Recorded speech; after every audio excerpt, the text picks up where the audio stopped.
Good morning, welcome back to the channel. Just thought we'd start up on the stock loft today. So they're starting to molt. Well, they're coming through and molt nicely actually, the birds. Looking really nice with the new suits on. The blue cock over there, looking nice. That's a John Jackson cock. John Clive Jackson. Bred us a winner. A couple of winners actually he's bred for us.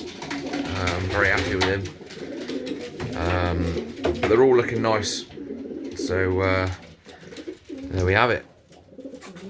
So yeah, as I said, they're coming through the molt. They're all on pot eggs. Got a couple of youngsters up there, just summer bred ones.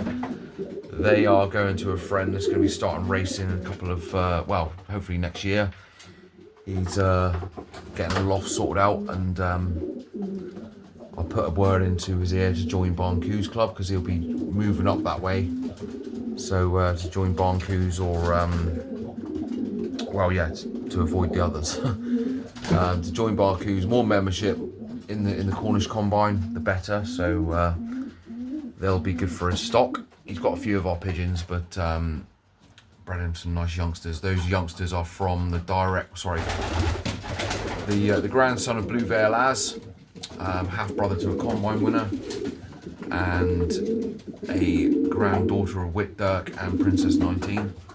Really, really nice youngsters. So hopefully they do him some good. I think that's the cock bird, and there's a little hen. Could be two cocks, I'm not sure, but I hope you'll be happy with A. We are going to switch some pairs around next year for breeding. We are going to breed a bit earlier next year as well. Possibly Boxing Day we'll start pairing up, because we usually pair up around about the first week of the weekend of Blackpool. We did pair up a bit later than that this year, but we're going to pair up a bit earlier this year, I think. Well, yeah, it will be this year, so we'll pair up a bit earlier.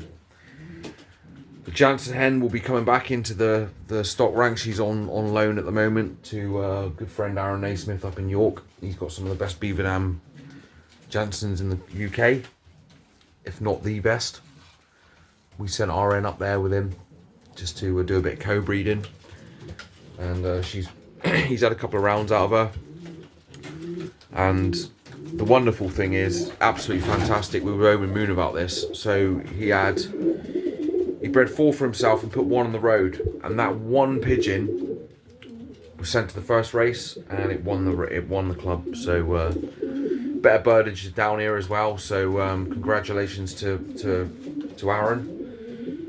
But that hen's phenomenal. That now is 100% success rate with breeding first place pigeons, whether it be club, fed, whatever. She's been with 5 cocks, and every single cock she's been with, she's bred a first place winner, which is fantastic. So she'll be coming back this year in a couple of months. She'll be sent down with some cracking youngsters from his Beaver Dam line. We're going to keep that line going. The line's been really, really good for us over the years, crossed into the Coosters and the Bulks. But this season we're going to pair her to son, which is bold as brass. He's over there chilling. She's an 8-year-old hen, so we gotta think for the future and get some inbred children from her to keep that line going strong. I mean, her children are breeding winners. That hen there, them two have been paired together since since Dad hand-picked her out of the youngsters loft in 2021, and he said that hen would breed winners, and she has. She's bred about 6-7 first prize winners, that hen, with that cock. Latest one being from Old Birds this year. But we are going to start to experiment with that pair, split them up. We're looking into possibly getting something from, so that cock is from Wolfgang Bolt from John Angwin. He doesn't fill anymore, and Shun Val, which is so he's a Leo Herman's cross bulk, but he's been an absolute fantastic pigeon since we've had him. all the pigeons, all the red cocks up in the race loft from him have scored. First prize winners, third prize, second prize, whatever. They've all scored. So we are going to look into Bob Fenwich's pigeons. So I'm going to look into trying to get in a hen to go with him. A yearling hen, well, will be this year's bred, but it'll be fine to be paired up in December. To go with him. So we're looking into the Black Patrick lines, the Val Boxer lines, which is, Val Boxer is actually Black Patrick's father, or a double granddaughter of Red Alert. So either a double granddaughter of Red Alert, or a direct daughter out of Black Patrick or Val Boxer. Both RPRA award winners, both proven stock cocks, and that's what you want. When we buy pigeons in, me and my father and I, we always look into what have the parents done. You got to look at that. What have the parents done? What have they achieved in their racing career, or are they prolific breeders? We just got lucky with the Jansen hen. That was just a sale up at Blackpool. She ended up being the cheapest pigeon we've ever bought, and she's by far our best stock hen by a country mile. We won't get another one like her. That's why we're trying to get the inbreeding done with her son.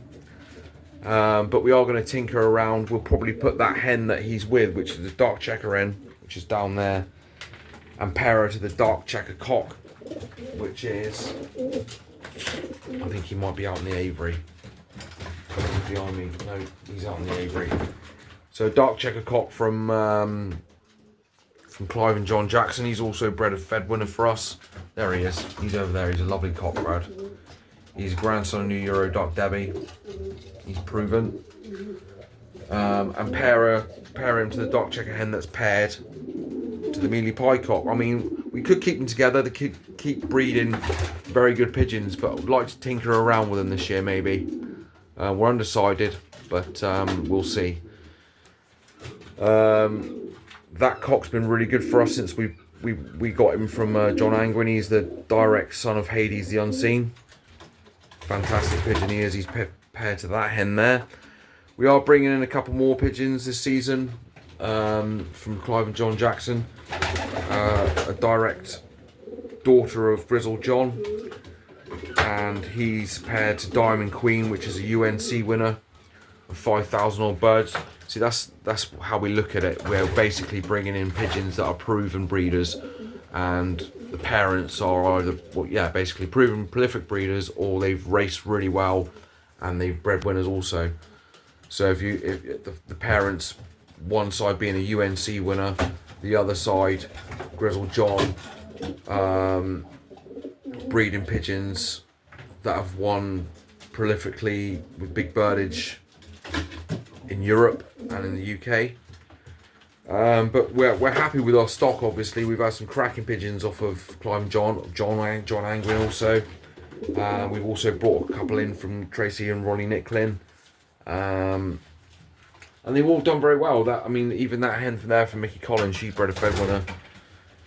But we do like to keep back the Jansons and put them into the stock to keep the line going. We'll see what happens with them. Bought some Leadermans in as well. That cock there is the father of most of the grizzles up in the Youngbird loft. So we'll see what happens. So what we're going to do is the shed over there, if we're still here, that shed over there is the meat shed. We're going to completely gut that, scree the floor, put a new roof on it, put some windows in it for ventilation, new door on it, and we're going to